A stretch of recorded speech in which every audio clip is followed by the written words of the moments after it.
Hola futuros físicos, espero que estén muy bien. Hoy me encuentro con el doctor Francisco Flores Báez, mi maestro que yo tuve en la asignatura de ondas y electromagnetismo hace un semestre. Muy buena clase, una persona que no solamente sabe mucho, sino que sabe cómo comunicarlo y le interesa conectarse con sus alumnos y que aprende realmente la materia.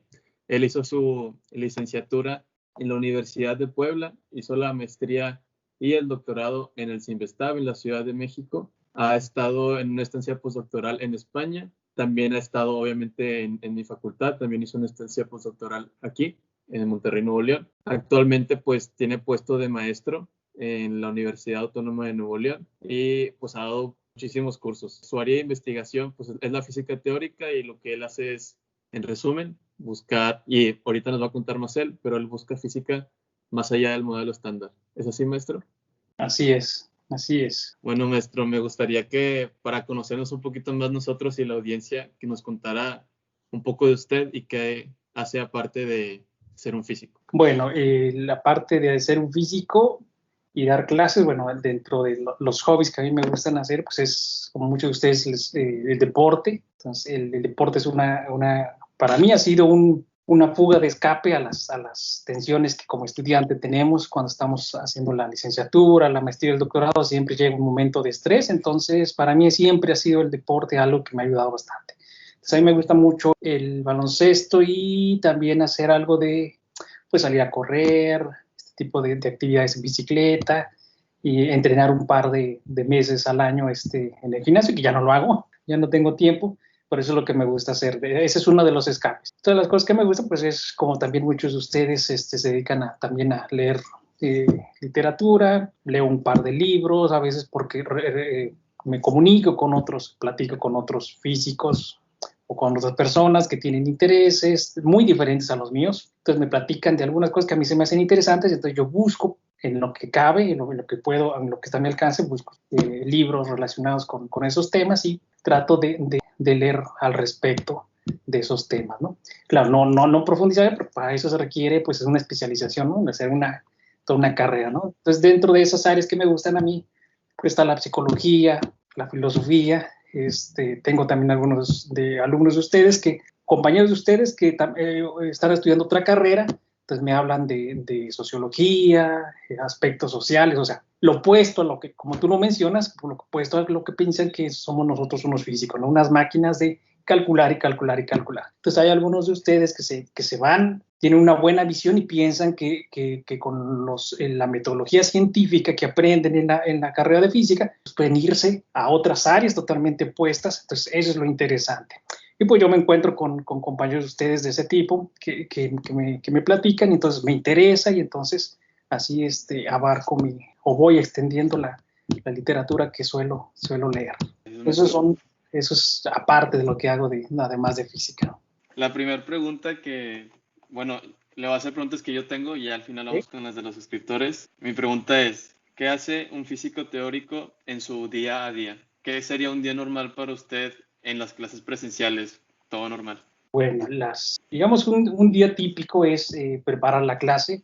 Bueno, ese es un día previo, ¿no? Ya el día de la clase, ya tu físico teórico ya preparó la clase un día anterior, ya hizo sus notas, sus apuntes, ya hizo una especie de script, que es lo que vamos a ver el día de hoy, cuáles temas, cuáles ejercicios, eso se realiza y ya el mero día, digamos, ya estamos hablando del día típico, pues ya tengo aquí el script, lo repaso antes de ir a la clase y pues ya tengo toda organizada esa información, ¿no?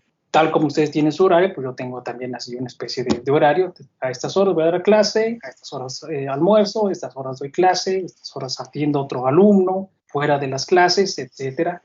Termino las clases, ya sea que preparo la clase del día siguiente o hago otras actividades porque tengo pues otras, sabes que hay algunas actividades que son fuera de clases, o sea, hay algunos alumnos que en cierta etapa de su carrera, cuando eran presenciales, tenían que hacer una especie de trabajo de investigación e iniciación a la investigación, entonces a veces tenía yo que platicar un poco con ellos y entonces podía hacer esa parte de un día típico, ¿no? O con mi alumno de doctorado, tengo un alumno de doctorado en el posgrado, que está realizando un tema de investigación en física de partículas. Entonces, eso es un día común, ¿no? Y si fuese presencial, como en parte normal, y fuese, por ejemplo, un martes, martes y jueves yo los dedicaba terminando esas actividades. Ya sabes que ahí atrás del posgrado hay unas canchas de baloncesto, pues entonces yo iba con otros profesores y alumnos a convivir un rato ahí jugando baloncesto. Entonces, ese sería, digamos, un martes. Sí. ¿Y en qué día de la semana o cuántas veces al mes le daba tiempo a usted para dedicarse a su investigación? Porque le dedica tiempo a sus alumnos, a los que asesora y pues muchas cosas, ¿no? Claro, ese es otro punto interesante porque la investigación no es decir, yo el lunes le voy a dedicar 2 horas, el martes 2, el miércoles 2, el jueves 3, el viernes y el fin de semana. O sea, la investigación es, tú le vas a dedicar, te puedes meter digamos, ya tienes un tema y dices, bueno, vamos a proseguir, es el día de hoy, es el día martes, puedo dedicarle 3 horas, 4 horas, 5 horas, dormirme a las 12, a la 1 de la mañana, dependiendo pues de las ganas que yo tenga, de la fortaleza. Si esto fue un día muy cansado, no fue muy bien cansado. No es un horario así preestablecido como mucha gente podría pensar que es. Te vas a tus clases, tienes tantas horas de clase y tienes 3 horas diarias para hacer investigación. La investigación no tiene un horario así definido, ¿no? Te aplicas, si hay algo que te han interesado mucho y dices, lo tengo que acabar hoy porque lo tengo que acabar hoy, lo acabas. Y si no, dices, voy a avanzar lo más que pueda, entonces tú vas avanzando, claro, te agotas, como somos humanos, no somos robots, somos humanos, nos cansamos y entonces planeamos, ¿no? Entonces voy a llegar hasta este punto, esto lo dejo para el martes, si puedo, posiblemente va a ser para el martes y el miércoles, entonces esta parte la dejo para esos días, y para el viernes ya debo de haber terminado esta parte, ¿no? Entonces no es un horario completamente establecido, puede ser incluso en la hora entre clases, puede ser después de clases, puede ser ya en la casa en la noche, o sea, a cualquier hora que uno tenga libre, pues se puede utilizar ese tiempo para hacer investigación, y el tiempo pues uno lo define dependiendo de cómo uno esté cansado por el día, etc. Sí, de hecho eso me lleva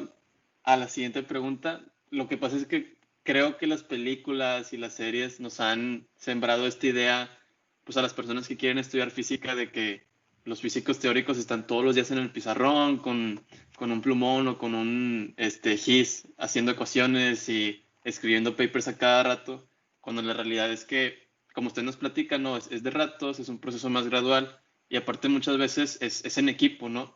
Exacto, exacto. Entonces, me gustaría preguntarle que nos platique más o menos en su experiencia cómo es el proceso en el que usted junto con otras personas o individualmente se juntan para escribir un paper de algún tema que les interesó.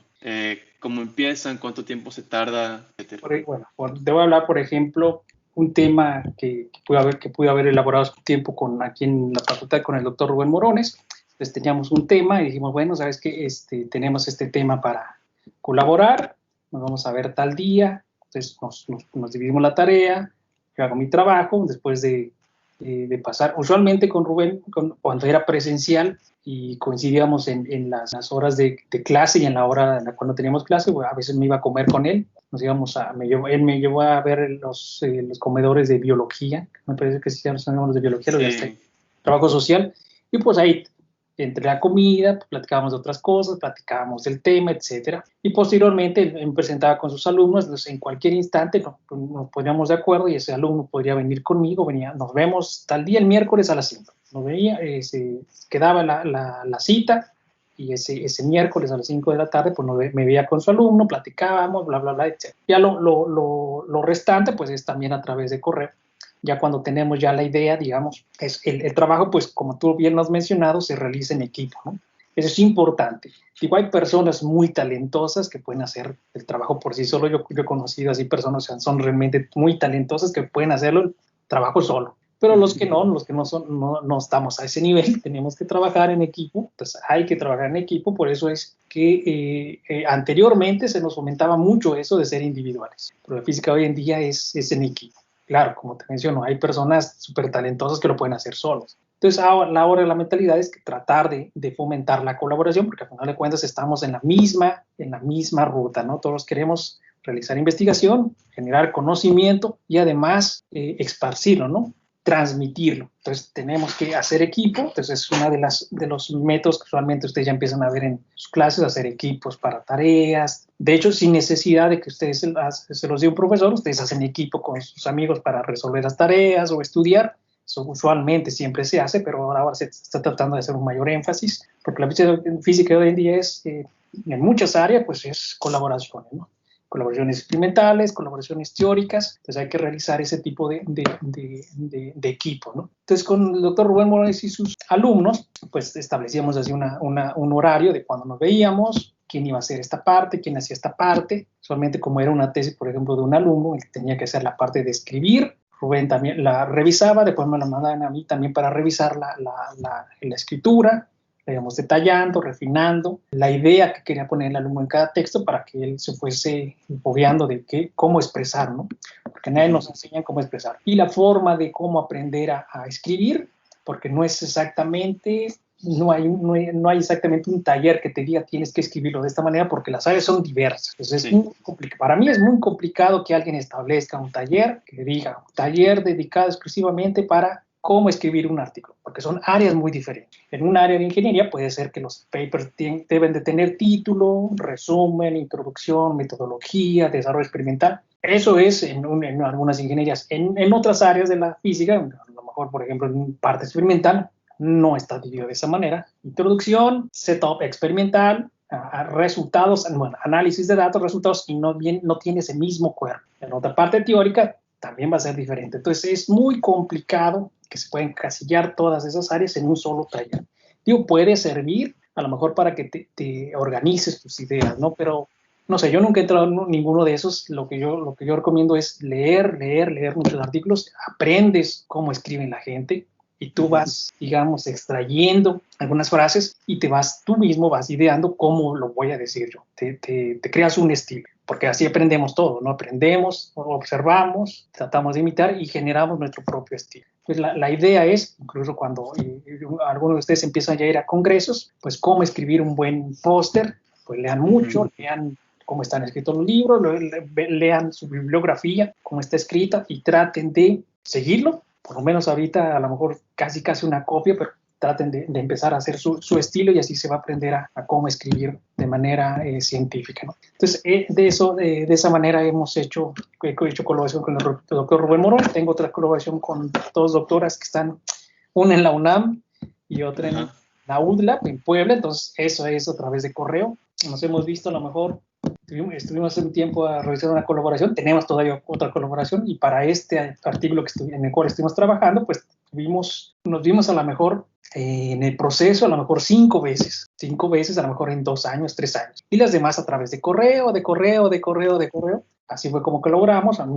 Ellas se encargan una parte, a mí me dijeron, sabes que tú puedes hacer esta parte, eres el experto en esta parte del cálculo, ok, la hago, la construí, traté de hacer cómo iba a ir en el paper insertado, hice ese escrito, le di todas las notas, se los envié, ellos la juntaron, formaron el paper, lo leímos, dijimos, bueno, creo que ya está bien. Lo enviamos a la revista y ahí el referee pues nos hizo observaciones, hace las observaciones, todo por correo, por teléfono, ¿sabes qué? Nos hizo esta observación, hay que revisar esto, hay que revisar aquello, y pues sí andamos, porque bueno. Maestro, una pregunta rápida. Sí. ¿A ustedes, los autores, les cobran por publicarlo? No, de hecho, se supone, eso es un punto muy interesante porque hay que tener cuidado con algunas revistas que cobran. Se supone que, bueno, en las que yo he publicado no te cobran.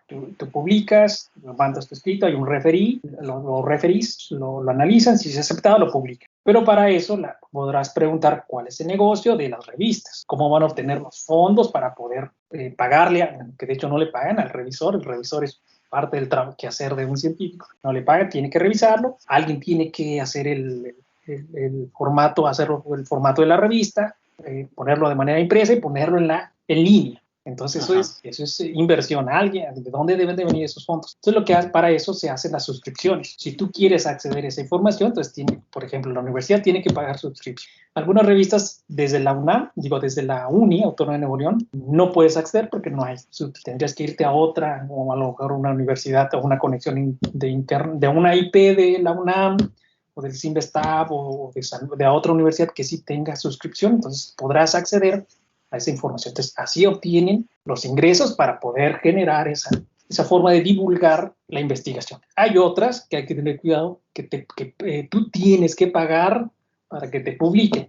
Algunas pueden caer en el caso de que tú les pagas y por supuesto que te van a aceptar cualquier cosa. Entonces, a esas revistas le llaman que son revistas, no me acuerdo cómo le llaman, voraces, porque no tienen un arbitraje rígido. Si tú pagas, va a decir, si él me paga, por supuesto que se le va a aceptar. Si no se lo acepto, no es dinero que ingrese a mí. Págame y por supuesto que lo vas a publicar. Entonces, esas revistas a veces no tienen mucho, no son muy fiables, entonces hay que tener cuidado con eso. Y eso en la comunidad pues se ha puesto de manifiesto que ellas están haciendo un negocio. Sí, pues es que todo es negocio, ¿no? Como quieras. Sí, no en favor de la ciencia. Pero así es la suscripción. Y hay algunas revistas que te dicen, si quieres que sea de acceso libre, o sea, que las personas no tengan que pagar por acceder, pues tienes que pagar algo adicional. Pero bueno, usualmente las que yo conozco, la física de partículas, no tienes que pagar nada, ¿no? Solamente la suscripción, por supuesto. Sí. Que eso es lo justo, porque sabes que hay gente atrás que trabaja para ponerlo en un formato de la revista, colocarlo en internet, los gastos de impresión, eso sí es un gasto, entonces eso es razonable, ¿no? Maestro, y cuando termina ese proceso de que el refri revisa otra vez el artículo, yo me imagino que no hay un tiempo establecido es que hacer un paper y publicarlo se tarda un mes, o bien se puede tardar un año, o sea, varía mucho. A veces depende de si has estado publicando mucho sobre el tema y ya eres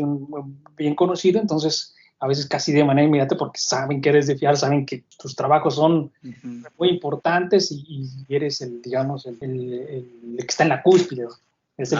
A veces son trabajos que no te conoce mucho la gente, pero lo escribes de manera muy buena. Y a lo mejor te puedes tardar 2 meses, 3 meses, 4 meses, depende de la revista. A veces te puedes tardar casi un año o a veces 2 años, depende, como te digo, depende de la revista, depende de las personas que te toquen como revisores, o sea, puede tener mucho, o sea, tiene mucho trabajo, o sea, los profesores investigadores no solamente se dedican a investigación, no solamente tienen a sus alumnos, no solamente tienen clases, tienen que hacer burocracia.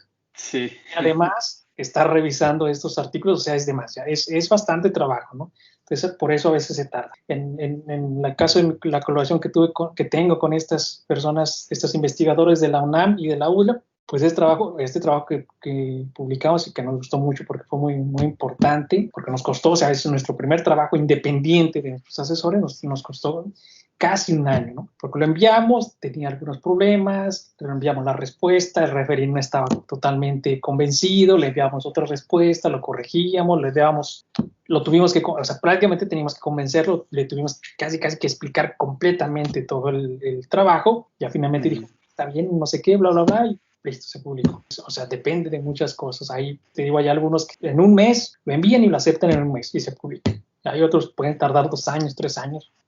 Entonces, pues depende de muchas cosas, de la revista y del tema. Sí, ¿no? pero al fin y al cabo es bueno, ¿no? Es lo que hace a la ciencia, pues que todos nos demos retroalimentación, es lo que hace un paper al final, que no tenga muchas, ¿cómo se dice en español? Bueno, en inglés es bias, nos ayuda a quitar nuestros prejuicios, ¿no? De la investigación y todo. En este caso, las recomendaciones que nos dio Referi fueron muy buenas. Teníamos ahí un pequeño error que cuando nos los mencionó, no entiendo por qué esto, revisé las notas y le dije, tenemos aquí un error, y entonces lo corregimos, lo enviamos y él no tuvo que hacer completamente el cálculo, él ya era experto en cierta área, entonces pudo visualizar, dijo, esto como que no me cuadra.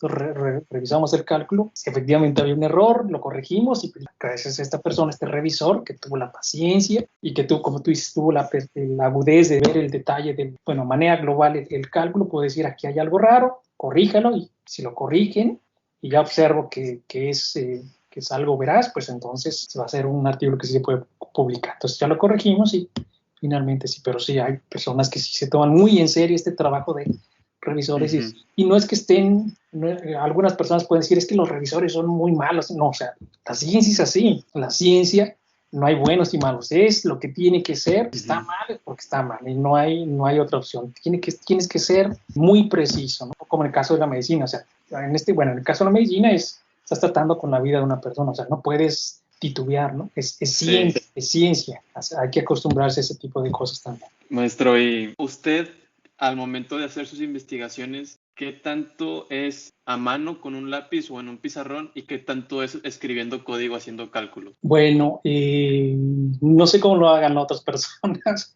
pero a mí lo que yo hago, lo que he estado haciendo siempre es, primero lo hago en papel. Yo soy muy visual, hay personas que no sé, les pasa por aquí y aquí lo tienen en la mente. Yo soy muy visual, necesito tenerlo en papel. Lo hago en pizarrón o en papel, ya que lo tengo ya realizado en papel, lo transcribo ya a la computadora y ya tengo ahí unas notas, o sea, hago además las notas, ya los pongo en limpio, las notas para que mis colaboradores puedan seguirlos, puedan tenerlos también como base, y a lo mejor para un posible alumno que tenga que pueda ahí también revisarlas. Y bueno, en mi área, pues sí, efectivamente, esos cálculos pues tienen que llevar a lo mejor a un programa en Fortran o un programa de cálculo o evaluación como es matemática con una librería adicional, pues se escribe el código y listo. Pero digamos, ese sería mi proceso. Hacerlo a lápiz, pasarlo a notas, ya que tengo en notas, pasarlo a un código porque lo va a evaluar la máquina, se realiza el cálculo y ya con las notas que hice, parte de las notas van a servir para escribir el artículo. Entonces es muy importante también para, ya seas físico experimental, teórico, computacional, escribir código, ¿verdad? Así es. Sí, porque yo me he topado mucho en los comentarios que pues tienen esa duda, no piensan que los teóricos pues no tocan una computadora, pero es muy importante. O sea, antes no, o sea, el ejemplo nos puede dar Feynman, ¿no? Cuando se hacía cálculos perturbativos en Quantum Electrodynamics, había cálculos, había una persona que se dedicaba a hacer los cálculos, como siempre, ¿no? A lápiz, y hay una anécdota en la cual habla de la agudeza de Feynman. Nos dividimos un trabajo para saber que lo habíamos hecho correcto, yo lo hacía por mi lado y él lo hacía por su lado, ¿no? Entonces pasamos así 2 meses y después nos reunimos, yo tenía cientos de hojas, como 30, 40 hojas ahí, y cuando nos reunimos, pues Feynman tenía 2 hojas, en 2 hojas hizo todo el cálculo. Yo dije, ¿y entonces qué estuvo haciendo todo el tiempo? Yo lo escuchaba cuando yo, porque decía, tenía yo mi oficina cerca de la oficina de Feynman, yo lo escuchaba que estaba ahí tocando no me acuerdo cómo se llaman estos tamborcitos, lo escuchaba ahí tocar y digo, ¿qué está haciendo? No está trabajando. Y ahora me doy cuenta que posiblemente a la semana ya lo podría haber resuelto y a lo mejor estaba ideando una nueva forma de cómo hacerlo mucho más rápido. Sí. Pero sí, o sea, si usáramos la computadora, o sea, tardaríamos meses en hacer un cálculo muy sencillo. Ahora los cálculos que realizan, por ejemplo, las simulaciones de los hoyos negros, el análisis de datos de las ondas gravitacionales, cálculos del LHC para poder hacer el análisis de los datos experimentales, o sea, es terrible, o sea, a mano te llevarías toda tu vida y a lo mejor no pudiste terminarlo, entonces es muy importante el cálculo. Muy importante. Con un alto riesgo de equivocarte. Exacto, entonces, y de hecho ha habido casos, en el caso de física de partículas, en los cuales hay observadores, son cantidades que hace el experimento, que se compara teoría con experimento, no concuerdan y dicen, bueno, ¿qué es lo que está pasando? Haciendo un análisis detallado de todas las partes teóricas, dónde pudo haber, si es que hay un error, se dan cuenta que un signo por ahí cambió. Así se pueden llegar a dar este tipo de casos, pero por eso es necesario tener notas, papel y lápiz, ¿no? Sí, y que pues y en que general todos revisen, ¿no? Exacto, que sea un trabajo en equipo, porque te imaginas una persona. Mi siguiente pregunta es, usted particularmente, ¿qué matemáticas avanzadas utiliza más? ¿Cálculo tensorial, teoría de grupos? Bueno, lo que utiliza pues ya es lo estándar, el cálculo tensorial, de la teoría de grupos. Yo soy un área en que se llama fenomenología, entonces prácticamente yo utilizo ya algunas herramientas de los modelos teóricos, ya los construyeron y estos modelos ya los construyeron, entonces yo ya no necesito ese tipo de... La teoría de grupos se necesita para poder construir de manera adecuada las teorías. No sé qué tipo de objetos vas a utilizar para representar las partículas, qué tipo de interacciones. Por eso necesitas teoría de grupos, representaciones. Entonces, ese tipo de herramientas yo no las utilizo. De hecho, ya hay varios modelos que están construidos. Básicamente yo tomo ese tipo de modelos y trato de hacer predicciones. Entonces ya para hacer las predicciones, entonces se requiere pues el análisis tensorial. No es tan complicado, es muy sencillo. Si ustedes llevan ustedes una materia que se llama métodos matemáticos de la física 3, que eso creo que es optativa, y ahí van a llevar ustedes los tensores de los más, incluso de los tensores que se utilizan en gravitación, ¿no? Los famosos tensores de energía, etcétera. Entonces, los que lo utilizamos en física de partículas básicamente son el tensor de momento, el momento lineal, a lo mucho, ¿no? El 4 vector de momento lineal, que tiene la energía y el momento lineal. Y con eso, pues solamente se van a construir lo que se llaman los invariantes, que es, digamos, una generalización del producto escalar, y eso es lo más. Claro, va a haber, puede existir, dependiendo de tu teoría, que existan productos tensoriales de tensores de segundo orden, a lo más de segundo orden, yo creo que de segundo orden o segundo grado, pero no es tan complicado. Yo creo que lo más emocionante del área, en una de las áreas en la cual yo estoy metido es pues proponer cuál va a ser tu teoría que va a describir tu proceso, al empezar a obtener las reglas con las cuales tú vas a poder construir las cantidades que tú le vas a decir al experimental. Estas son las cantidades que puedo hacer, con las cuales puedo hacer una predicción. Tú también vas a poder medirlos. Entonces, es lo más importante. Lo del cálculo no es tan complicado. Una vez que aprendes, se te hacen tan simples como cuando nosotros aprendemos las tablas de multiplicar, ¿no? Al principio dicen, ¿para qué los vamos a utilizar? Es complicado. Y ya con el tiempo, pues se te vuelve tan cotidiano, ¿no? Se te vuelve tan cotidiano y tan simple. Entonces, al principio puede resultar, como uno no está familiarizado, puede resultar complejo. Pero ya después dices, esto no tiene nada de complejo, es lo más simple que puede existir, ¿no? Pero, claro, o sea, uno tiene que ir escalando, ¿no? O sea, posiblemente las primeras impresiones es que sean herramientas muy complicadas, pero porque efectivamente es nuestra primera impresión, nuestro primer trato con ellas, por supuesto que se nos van a hacer complicadas. Pero ya después, para decir, esto no tiene nada complicado. Y además llega un instante en el cual, como lo hemos mencionado, llega el momento de hacer cálculos tan extensos que alguien de alguna manera ya pensó, podemos hacer la automatización de estos procesos de cálculo, porque ya sabemos cómo van a ser las estructuras de los cálculos que vamos a realizar. Se realiza un software, y ya hay software que puede ayudar a realizar todas esas operaciones tensoriales. Este programa se llama FineCalc, con el cual puedes hacer cualquier tipo de operaciones tensoriales. Y es una librería que se puede instalar en Mathematica o también en Fortran. Ya no hay ningún problema. Algo que podía a lo mejor en los 30 o 40 tardar, no sé, 3 meses, ahora lo puedes hacer en 5, nada más lo escriben. Te vas a tardar más en escribir el código que en que la máquina lo realice, ¿no? En un día, ni siquiera un día te vas a llevar. Entonces, yo creo que esto que comentas es reconfortante para los que ven el video, porque mucha gente como yo nos preocupamos más por las matemáticas que se ven muy complicadas, pero en realidad eventualmente pues se convierte en algo de todos los días. Exacto. Muy bien. Ahora tengo una pregunta un poco, espero que no quede muy ambigua, pero le quería preguntar, ¿qué logró que usted estudiara la licenciatura en física? Y una vez que ya empezó ese proceso, ese camino, ¿qué lo llevó a querer especializarse a ser un físico teórico en esta área en particular? ¿Cómo fue su proceso? ¿Qué fue lo que lo hace sentir esta pasión por la física? Bueno, no sé, muchos de nosotros siempre como niños tenemos curiosidades, y esa curiosidad siempre, conforme va pasando los años, o se mantiene o desaparece por factores externos. Entonces, en mi caso hubo factores externos que favorecieron esa curiosidad, que siempre se mantenía esa curiosidad por cómo funcionaban las cosas. Siempre tenemos esa curiosidad. De hecho, hace un tiempo que tuve un encuentro con un sobrino, tendría yo creo que 8 años, y me dijo, ¿por qué? Él estaba curioso. Me dice, tío, ¿por qué sucede esto? Coloco el hielo y ¿por qué sube el nivel del agua y el hielo no se hunde? O sea, es una curiosidad que si me satisface esa respuesta, pues va a decir, nunca me va a interesar más allá, ¿no? Entonces, en mi caso, siempre hubo una fuente de inspiración. En mi caso, mi padre compraba unas revistas de divulgación científica que se llaman Muy Interesante, no es un comercial, y antes eran muy interesantes, ahorita ya no me gustan demasiado, a lo mejor porque ya ha cambiado mi proceso de las ideas, mis ideas ya son muy diferentes, pero ahora esa revista mete algunos temas que no me agradan del todo, pero en ese entonces, pues a mí me atraía mucho toda la divulgación que tenía esa revista.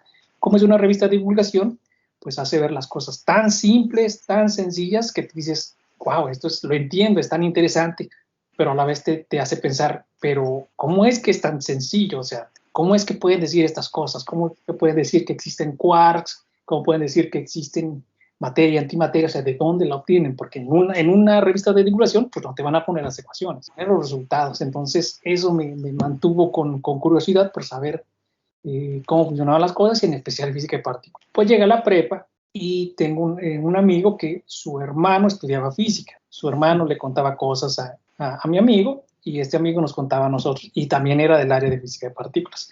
Entonces también me quedaba impresionado y me daba mucha curiosidad saber más al respecto. O sea, yo quiero saber más de eso. ¿Cuál era la opción? Pues estudiar física. Y a pesar de que muchos, no sé, muchos de ustedes, pero cómo hayan llegado, cómo hayan tomado esa decisión, te comentaba, a veces hay factores externos que te cortan esa motivación para un área. En mi caso, los profesores de física que tuve en la secundaria y en la prepa no eran físicos, eran ingenieros. A lo mejor no es por echarles tierra, pero no era su área. Algunos eran incluso biólogos que estaban dando física, entonces no la daban de manera adecuada, de manera que inspiraran. Para mí nunca me gustaba. Nunca, sin embargo, no se me perdió, no perdí esa motivación de querer estudiar física, porque tenía otro agente. Las revistas, en conversaciones con otras personas que estaban estudiando ya física. Entonces, eso me motivó, me mantuvo ahí tratando de por qué funcionan así las cosas, y finalmente por eso decidí estudiar física. Que tenía yo otros intereses, me gustaba mucho el baloncesto, y yo pensaba en que podía vivir del baloncesto, y dije, voy a buscar una carrera que no me demande mucho. No es el caso de física.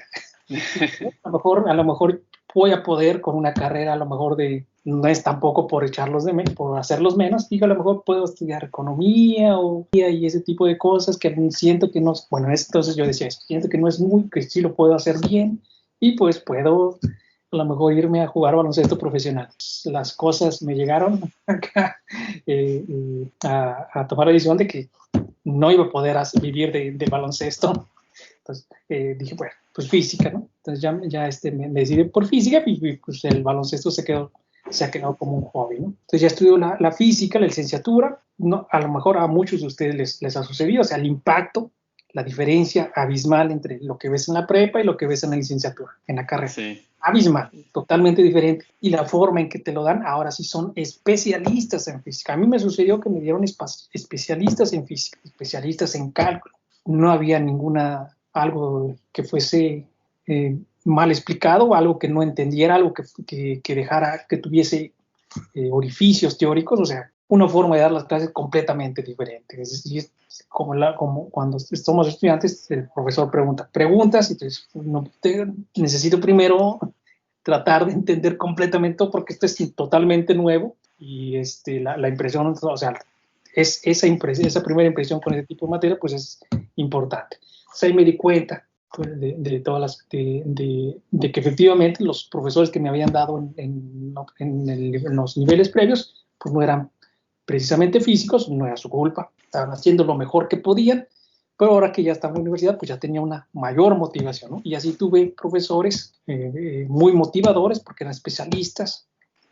Cursé la licenciatura, iba a la mitad de la licenciatura, conocí a profesores que solamente eran licenciados en física, pero con la experiencia y con la motivación que tú has mencionado. O sea, que hay muchos profesores que tienen una motivación por transmitir ese conocimiento, por motivarlos. O sea, también había profesores que nos dejaban, o sea, decíamos, wow, o sea, es un licenciado en física. Nosotros ya sabíamos que había doctores, es un licenciado en física, y la forma en que da la clase, la forma en que domina la clase, es impresionante. Entonces yo quiero también, eso fue un ejemplo, ¿no? Yo quiero también transmitir el conocimiento de esa manera. Quiero que todos sientan lo mismo que yo, una motivación por seguir estudiando esto. Transcurro la licenciatura, ya estoy terminando los últimos semestres, y ahora la pregunta no solamente se la hace uno mismo, sino que los padres. ¿Ahora qué sigue?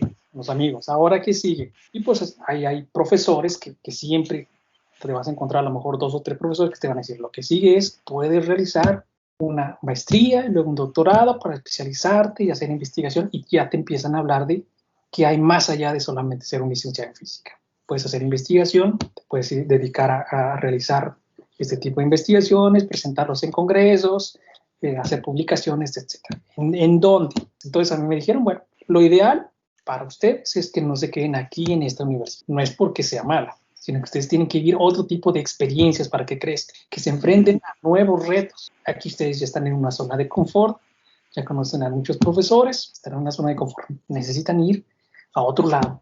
Y nos dijo, qué mejor que ir a uno de los mejores centros del país, que es el CIMBESTAB. Vayan al CIMBESTAB, investiguen, sería bueno que se fueran a hacer posgrado allá. Eso sería lo ideal. Y eso fue el consejo que nos dio un par de profesores. Y pues yo lo tomé. Dije, bueno, pues si eso nos han dicho esos profesores, debe de tener alguna razón. Busqué información del CIMBESTAB, dónde estaba, fui a preguntar. La primera vez que fui solo a la Ciudad de México. Fui, pregunté, bla, bla, bla, y pues ya me enteré de todo el proceso de admisión, hice los cursos propedéuticos, me quedé y empecé a estudiar ya la maestría.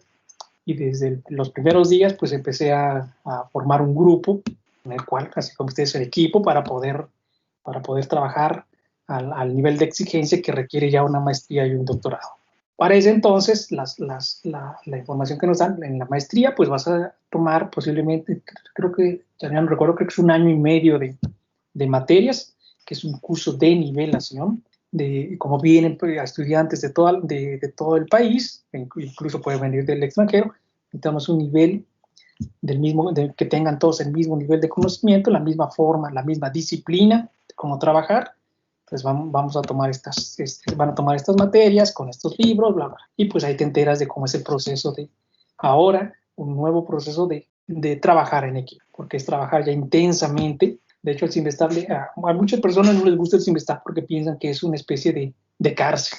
Porque te dan mucho trabajo y prácticamente tienes que parecer lo que tú has mencionado, máquinas. Estar día y noche, papel y lápiz, pizarrón, pero es una disciplina. ¿Por qué lo hacen de esa manera? Porque te están formando a que tú seas disciplinado. Porque posiblemente cuando ya llegamos al tercer o cuarto semestre, digamos, le agarramos la onda a la carrera, estamos en una zona de confort y decimos, ya sé cómo hacerle, ya sé cómo pasar, ya sé lo que hago, nada más en este libro, bla, bla, bla, y los profesores siempre van a decir, el CIMBESTAB te prepara para que vayas un paso mucho más arriba, porque la ciencia es así, es rígida, requiere constante. Los médicos requieren sus cursos de actualización. Los físicos no tenemos cursos de actualización porque estamos en constante actualización a través de la investigación. Siempre hay que estar investigando, viendo cosas nuevas, trabajos nuevos sobre tu área y estar en constante trabajo. Es decir, te enseña a ser constante, estar trabajando intensamente y al principio puede ser pues otro cambio también, Sí. pero después, o sea, lo quieres. O sea, vacaciones y dices, no sé qué hacer, no quiero vacaciones. Porque no, o sea, te quedas con esas ganas de estar siempre trabajando, pensando en algo y ya lo extrañas eso. Sí, pero sí. si lo haces en equipo, o sea, son experiencias gratas porque trabajas en equipo. Y eso refleja lo opuesto a lo que piensan las personas de que somos físicos, siempre máquinas. Trabajar en equipo crea lazos de amistad.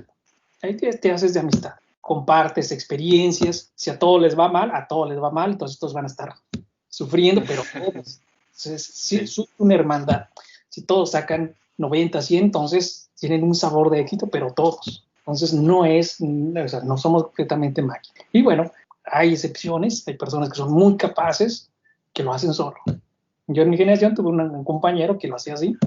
A mí me sorprendía cómo él podía hacerlo. O sea, nosotros estábamos trabajando y trabajando y él llegaba, ¿qué hacen? Estamos trabajando. Ah, yo ya la terminé. Y esta tarea también ya la terminé. ¿Qué estás haciendo? Ah, estoy leyendo otros libros de literatura. O sea, él ya lo había terminado. Pues hay personas que son así. Y los que no son como ellos, pues necesitamos trabajar y trabajar. Pero te digo, el trabajar en equipo, eso te crea lazos de amistad. O sea. Y además, con el tiempo, o sea, el que trabajes en equipo hace que tengas además tiempo adicional para hacer otras actividades. Nuevamente llegó cuando estaba en el CIMBESTAB, mi hobby, el baloncesto, entonces no pude dejar el baloncesto, seguía yo jugando baloncesto en el CIMBESTAB, porque sí se puede. Posiblemente a lo mejor ustedes tienen otros hobbies, no sé, yo pienso que a ustedes les tocó mucho la era digital, les gustan mucho los videojuegos, demasiado porque hay diferentes, como le llaman, diferentes consolas, ¿no? Diferentes opciones, incluso hasta en la computadora, o sea, ustedes tienen una diversidad inmensa y a lo mejor es su hobby, ¿no? En mi tiempo, pues era el deporte, ¿no? Entonces sí se puede estudiar en el CIMBESTAB con esa demanda de trabajo, trabajando en equipo, y se puede hacer este tipo de cosas. Yo creo que es muy importante lo que mencionaba hace rato de que igual y hay personas que tienen una capacidad que igual nosotros no tenemos, pero pues no es razón para pensar que no vas a poder hacerlo igual con más tiempo, con más esfuerzo o en equipo, ¿verdad? Exacto. O sea, yo he visto a veces que la gente se agüita porque no tiene todavía, a lo mejor después la desarrollas, pero a lo mejor todavía no tienes esa capacidad. Exacto. Pero es cuestión de, pues oye, esfuérzate, ¿no? O sea, no es nada del otro mundo. Y creo que es algo muy importante. Sí, y es importante porque no solamente el que nosotros podamos decir si podamos hacerlo, ¿no? Sino porque también debemos de forjarnos un carácter de que no solo porque somos físicos, somos físicos, somos especiales, somos capaces. O sea, no menospreciando a las otras carreras, pero sí, o sea, el que estás en física significa algo. Tienes capacidades, lo puedes hacer. Y aprender a valorarte, porque muchas veces, como tú muy bien lo mencionas, ves a otra persona muy talentosa y dices, yo no sirvo para nada, yo no puedo. Cuando salgas al mundo profesional, eso se va a reflejar en tu actitud ante un trabajo. Vas a aceptar cualquier trabajo y no debe ser así, o sea, son valiosos, todos son valiosos, entonces deben de estar siempre pensando en que yo voy a hacer, si voy a ser un profesor me van a pagar lo máximo, si voy a ser como ahora está mucho este tema de ser emprendedores, si voy a ser emprendedor yo voy a ser el jefe, no voy a ser el que trabaja para el jefe. Y eso es esa formación, muchas veces las universidades públicas no nos las dan, a las privadas sí se las dan. Entonces, a los privados, los alumnos, sean de la carrera que sean, siempre están pensando que van a ser los jefes. Y a los de las privadas, siempre estamos pensando que vamos a ser los que trabajan para los jefes. Entonces, hay que cambiar también ese tipo de mentalidad. Y eso va de la mano cuando vemos que a una persona que es mucho más capaz que nosotros, nosotros nos hacemos sentir menos, ¿no? Entonces, hay que tratar de cambiar eso, porque si estamos en física es que somos capaces de hacer muchas cosas. Y un físico es capaz de hacer muchas cosas, no solamente enseñar las físicas, no solamente hacer investigación, puede dedicarse a muchas áreas. Puede incluso alguien que está estudiando licenciatura decir, ya no quiero seguir con física, me voy a ir a otra área. Y lo va a hacer muy bien, porque ha adquirido un método, el método científico, ha adquirido el método de razonar y resolver problemas, de buscar soluciones, de encontrar los puntos claves del problema, de toda esa vasta información que se tiene, cuál es lo importante, cuál no, cómo resolverlo. Pues en cualquier área lo va a poder hacer. Entonces siempre hay que pensar eso. Sí, totalmente de acuerdo. Antes de pasar a las preguntas de los suscriptores, aquí en la descripción voy a poner el link a la página del Simvestab. Como dice el maestro, no es publicidad, pero si están interesados, pues ahí está la página para que le echen un ojo. Bueno, ahora sí, maestro, voy a empezar con las preguntas. Igual, pues podemos hacerlas un poquito rápido para contestar varias en el poco tiempo que nos queda. Miguel Palacios pregunta, saludos a Miguel, pregunta, ¿cuán enriquecedor puede ser para un estudiante de física estudiar la licenciatura de matemáticas? Bueno, obviamente yo no estudié matemáticas, pero lo que puedo hacer o lo que puedo recomendar, por lo que he visto, por lo que he analizado, es te va a abrir muchas puertas. He conocido a alumnos que estudian no solamente la licenciatura en física, sino en matemática, y adquieren habilidades más sobresalientes, lo hace más sobresaliente. Te puede ayudar, puede ayudar en mucho. Te puede ayudar en mucho si lo sabes aprovechar. Porque he conocido, por ejemplo, también alumnos que estudiaron ingeniería. No estudiaron ni física, no estudiaron ni matemáticas, estudiaron ingeniería. Después se fueron al CIMB, estaba estudiando la maestría y el doctorado, y ahora se dedican a física y matemática con temas de teoría de cuerdas, de branas, y esos son conceptos matemáticos muy elevados y también lo pudieron hacer. Entonces, depende de si lo sabes aprovechar, ¿no? Si lo sabes aprovechar, por supuesto que te va a servir demasiado. Sí, mucha gente pregunta si ya sabes que quieres ser teórico, ¿te conviene más meterte directamente a matemáticas o mejor física? Entonces yo creo que pues física y pues si las matemáticas que te falten pues estudias tú, ¿no? O sea, yo creo que en resumen esa podría ser la respuesta porque como usted dice, compañeros ingenieros pudieron adaptarse a estas áreas con matemáticas muy avanzadas, pues se puede también. Puedes, o sea, si incluso hay matemáticos que que han estudiado la licenciatura en matemáticas, el doctorado en matemáticas, y después se pasan a física. Y física, matemática, gravitación, o sea, depende de tu disponibilidad. Si puedes hacerlo, pues hazlo. No hay un contra. Si puedes hacerlo, si te genera a lo mejor una distracción y te está generando que, por ejemplo, empieces a reprobar unas materias de física porque ya no puedes entrar porque te vas a las de matemáticas, ahí sí hay un problema, ¿no? Si estás en disponibilidad, pues qué mejor. Si no, no hay problema, ¿no? Se puede aún así lograr. Gracias. Pedro González pregunta, ¿qué problemas en la física teórica están cerca de resolverse? Bueno, ahorita hay una gran expectación por un problema que se llama el problema del momento magnético anómalo del muón, o G-2. Es un problema que ya lleva varios años. Hay una medición experimental, bueno, obviamente experimental, la única medición experimental que se hizo en Novosibirsk, una región de la antigua ex Unión Soviética, y hay una parte teórica que se ha venido también trabajando.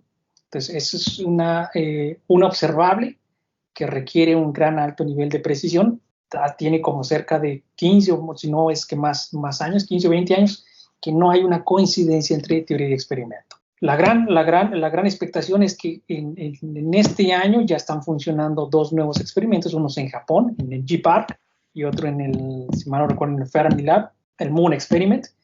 Van a traer nueva medición de esta cantidad que se llama el momento magnético anómalo del muón, y muchos físicos teóricos piensan que va a ser el momento de ya resolver ese problema. Se resuelve, se dice que el modelo estándar va a estar completo, sigue satisfaciendo, sigue mostrando el poder de alcance de este modelo estándar, o lo que muchos físicos quieren, sigue existiendo esta discrepancia entre teoría y experimento, porque si hay una discrepancia, quiere decir modelo estándar no es la teoría completa, hay que generar nuevas ideas, eso es un mayor reto, nueva física, entonces nuevas teorías, más trabajo, más ideas innovadoras. Entonces, muchos físicos quieren que se vaya más de ese lado. Entonces, eso de resolver o no resolverse, bueno, depende de cómo lo veamos, ¿no? Resolverse que coincida con modelo estándar. O mejor dicho, que se pueda definir una respuesta ya contundente, ¿no? Entonces, esta es la que me agrada esto. José Rubén Sánchez pregunta, ¿cómo se llega a conseguir un puesto como profesor? Depende de muchas cosas.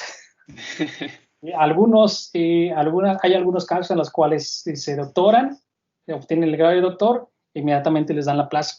Hay algunos casos. Hay otros casos que requieren posiblemente 2 estancias postdoctorales, y ya van a un concurso para buscar una plaza, se abre una plaza, después de 4 años pueden obtener ya un puesto de profesor investigador. Hay programas de CONACYT, bueno, no sé si ahora se sigan manteniendo, que se llama retención y repatriación, que son programas que estaban diseñados para atraer los talentos mexicanos que se encontraban en el extranjero, que regresaran a México a trabajar a instituciones mexicanas, ¿no?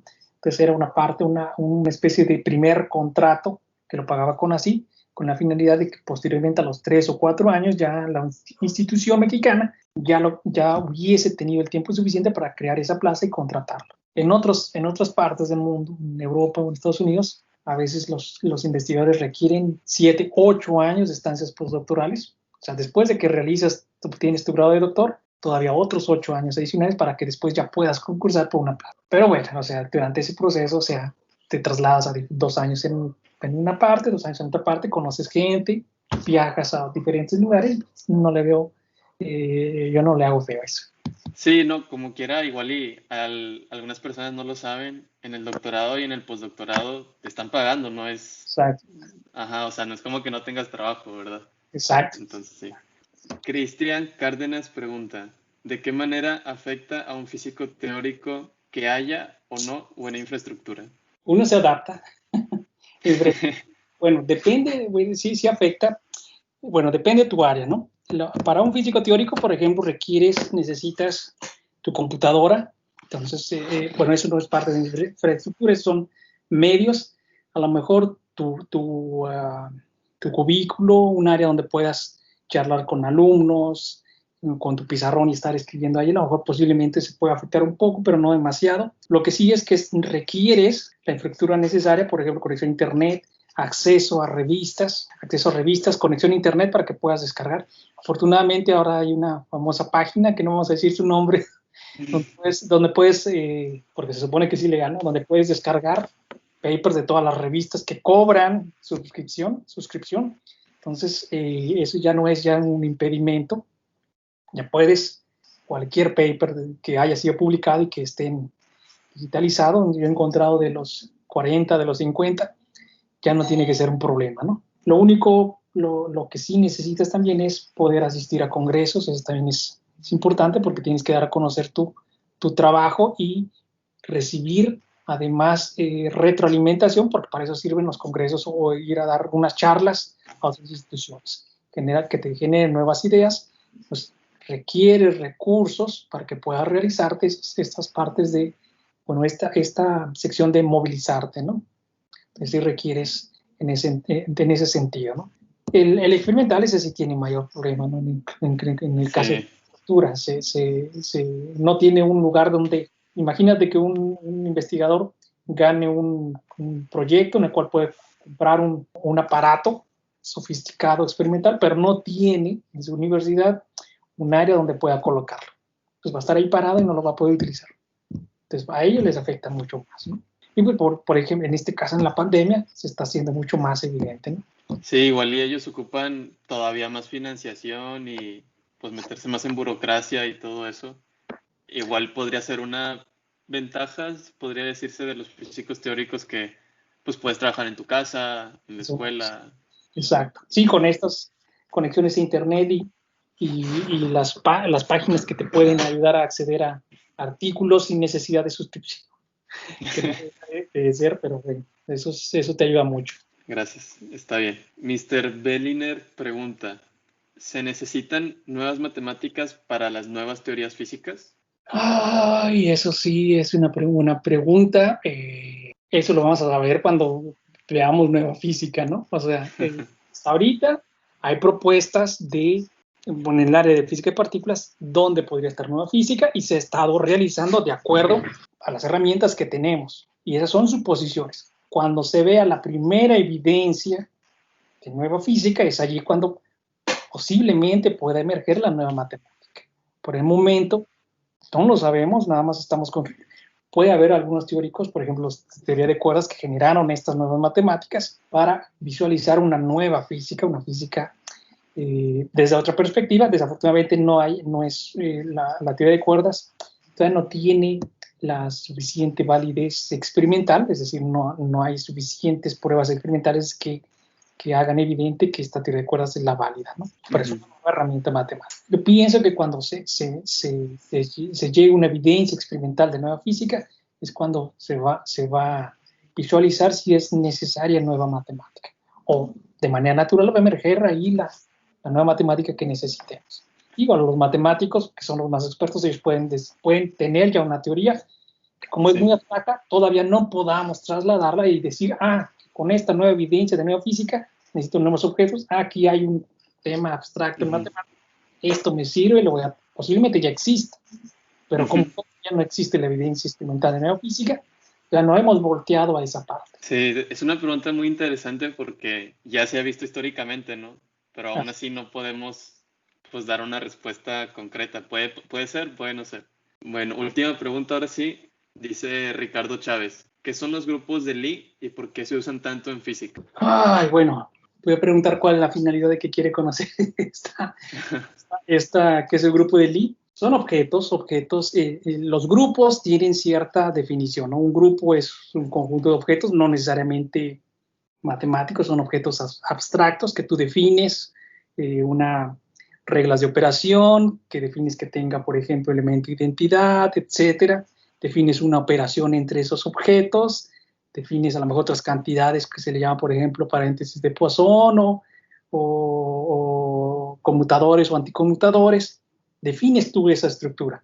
Y después tú dices, bueno, quiero hacer una representación de esos objetos abstractos, quiero llevarlos a representaciones. Usualmente lo que nosotros conocemos manejar muy bien son matrices. Entonces, usualmente lo que hacemos es, de esos objetos vamos a darle una representación matricial, como los tensores. Los tensores es una colección de números que nosotros le damos una mayor visualización y un manejo de las operaciones entre ellos de manera mucho más sencilla si lo trasladamos y les damos una representación matricial. Entonces les damos una representación matricial, podemos ver los eigenvectores, los eigenvalores, etcétera, Y toda esta información de estos grupos pues, está reflejado en las teorías, por ejemplo, de física de partículas, los objetos que van a representar a nuestras partículas y nuestras interacciones corresponden a ciertos grupos de simetría. Son grupos. Entonces, ahí están, o sea, es importante, es necesario para poder saber cómo se construye, por ejemplo, el modelo estándar, qué simetrías están en ese modelo y que pueda servir, por ejemplo, si estamos buscando nueva física, a lo mejor decir, vamos a pensar en grupos mucho más amplios, más extensos, con unas nuevas representaciones y en esas nuevas representaciones puedan significar, por ejemplo, nuevas partículas que es donde estén incluidas a lo mejor las partículas que conocemos actualmente del modelo estándar. Entonces, es una herramienta matemática importante para construir los modelos teóricos. Ya fue, ahora sí, la última pregunta. Yo le agradezco mucho haber aceptado la invitación para estar en el canal. Yo estoy seguro de que a más de una persona este video le va a servir y usted lo va a ayudar a, pues a lo mejor decidirse, ¿no?, por la física teórica o por estudiar física. Y yo creo que eso es algo muy bonito, ¿no?, poder impactar así en la vida de los demás. No sé si usted quiera decir algo para despedirse. Pues es también agradecerte a ti, es muy importante tu canal, la labor que estás haciendo, es una especie de divulgación, eso es importante porque hace un par de generaciones, algunos de tus compañeros, que digo compañeros no de generación, pero compañeros de carrera, mencionaban de cuál era el impacto de la física en la sociedad, si la sociedad sabía o sabe qué es lo que hace un científico, qué es lo que hace un físico, si los mismos alumnos saben qué es lo que van a hacer después de la carrera. Entonces, es muy importante hacer este tipo de cosas, es muy importante hacer divulgación, muy importante acercar a todas las personas a esta área de la física. No sabemos cómo, bueno, ahorita posiblemente una de tus charlas vaya, o una de los videos que has colocado, anime mucho más gente a estudiar física, sea a lo mejor el motivador externo positivo, que a pesar de que hay agentes externos negativos, bueno, lo vamos a llamar negativos, que desanimen a un alumno, cuando vean tu video y digan, no, pues Edgar es como yo, es un estudiante como yo, nos está dando tips de este tipo, se me han presentado los mismos problemas que está teniendo él y observo cómo él ha continuado, entonces eso me va a motivar a que quiero hacer lo mismo que él, ¿no? Entonces eso es muy importante, ¿no? El estar haciendo este tipo de videos que son mucho más, de una manera, lo podemos decir, mucho más productivos, mucho más interesantes que otro tipo de llamados influencers, ¿no? Sí. La sociedad ha decidido que les ha dado poder a esas personas, pero en este caso lo que tú estás haciendo pues tiene una finalidad, las de ellos también tienen su finalidad, ¿verdad? Pero pues esta finalidad es muy importante porque al final de cuentas la física ha servido, que, por ejemplo, para que puedan existir los influencers. Si no hubiesen físicos que hubiesen analizado y resuelto la necesidad de transportar información a través de cables, la conexión a internet, pues no existirían ellos. Entonces los físicos son importantes, ¿no? Entonces qué bueno que estás haciendo este tipo de actividad y pues ojalá lleguen más suscriptores, ¿no? Lo, sí, bueno que ojalá. Lo bueno que es gratis la suscripción. Sí. Bueno, ya escucharon, suscríbanse al Exacto, canal. exacto. Pero de nuevo, muchas gracias, maestro, y no solo por haber estado en el canal, porque yo sé de primera mano que usted es muy buen profesor, que le dedica tiempo a sus clases y que los alumnos, a lo mejor, pues es muy difícil que todos, ¿no? Pero yo sé que la mayoría salen con un buen conocimiento de las materias que usted imparta, y el tener esos maestros en tu experiencia en la licenciatura también es algo que te mantiene en la licenciatura. Entonces, de parte de mis compañeros, que yo sé que también piensan igual que yo, se lo agradecemos Igual. y ojalá tengamos la oportunidad en el futuro de volver a platicar de esta Claro manera. que sí. No se les olvide también, las clases las hace no solamente el profesor, el alumno. Si los alumnos son pasivos, pues la clase va a ser pasiva y no va a ser interesante. Si son activos, preguntan, participan, pues la clase se hace mucho más amena y mucho más interesante. Y aunque no lo crean, o sea, ustedes saben, los alumnos nos dan retroalimentación a los profesores, nos hacen, si dimos un tema en el cual no parece ser que no me entendieron, pues quiere decir que algo no estoy haciendo bien. Entonces tengo que buscar, por eso es lo que decía el doctor Rubén, me decía mucho el doctor Rubén Morales, las clases nunca van a ser las mismas, las preparo, me decía, las preparo, siempre un nuevo curso porque son alumnos diferentes, van a tener ideas diferentes, preguntas diferentes, Dice, y eso me motiva a seguir preparando clases, porque son nuevos retos, incluso ser docente no es algo estático. Nuevos alumnos me motivan a seguir preparándolas mucho mejor, seguir haciéndolas mucho mejor, porque siempre van a existir dudas. Y hay que tratar de motivar, eso es lo que dice mucho el doctor Rubén, que me ha inculcado en mí, el doctor Rubén Morones, siempre hay que tratar de motivar a los estudiantes, y ese es un reto en todos los cursos. Muy Qué bien. pensamiento tan bonito. Muchas gracias, maestro. Bueno, muy Nos bien. vemos y feliz Navidad y feliz Igualmente, año. Sí. felicidades. Nos vemos.